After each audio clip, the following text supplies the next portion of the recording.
जय श्री राम, जय जय सीताराम, जय जय हनुमान। आज हम बात करेंगे हिंदू धर्म के अंतर्गत आने वाले खत्री समाज में साहनी वंश के बारे में। साहनी वंश का जो गोत्र होता है वो वत्स गोत्र होता है,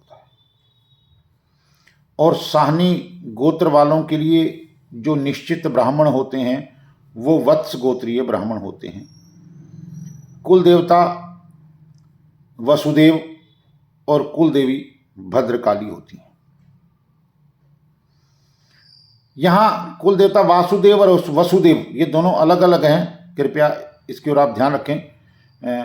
तो वसुदेव जो हैं वो कुल देवता हैं, कुल देवी भद्रकाली हैं। माँ काली का जहाँ भी मंदिर है आप वहाँ पर जाकर के पूजा अर्चना कर सकते हैं। कुल देवता के स्थान के बारे में मुझे जानकारी नहीं है ज़्यादा। तो खत्री साहनी का गोत्र वत्स है, इनके लिए निश्चित ब्राह्मण वत्स होता है। और आपको जो भी अपने जीवन में पूजा पाठ कर्म विवाह संस्कार आदि जो करवाने चाहिए वो हमेशा अपने गोत्र से संबंधित जो गोत्रीय ब्राह्मण होता है उससे करवाने चाहिए, जिससे हम अपनी परंपराओं को जिंदा रखते हैं। वो कैसे कि हमारा जो ब्राह्मण होता है, हमारा जो कुल ब्राह्मण होता है, उसको हमारे परिवार की हर रीति रिवाज के बारे में पता होता है, हमें उसको बताने की आवश्यकता नहीं होती।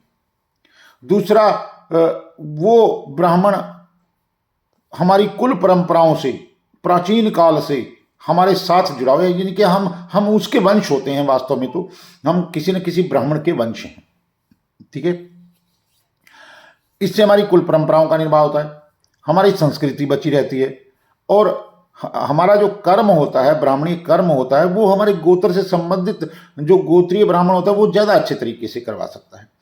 दूसरा, आज के समाज में हम बहुत से कुचक्र चल रहे होते हैं, उनसे भी बचते हैं कि अगर हम खुद के ब्राह्मण से कर्म करवाते हैं। अब जो दूसरा ब्राह्मण अननोन है, जानते हैं आप उसको, आप जरूरी नहीं है कि वो ब्राह्मण हो, वो कहीं से आकर के ब्राह्मण का कार्य कर रहा हो तो, लेकिन वो ब्राह्मण नहीं है तो आपका कर्म कैसे लगेगा।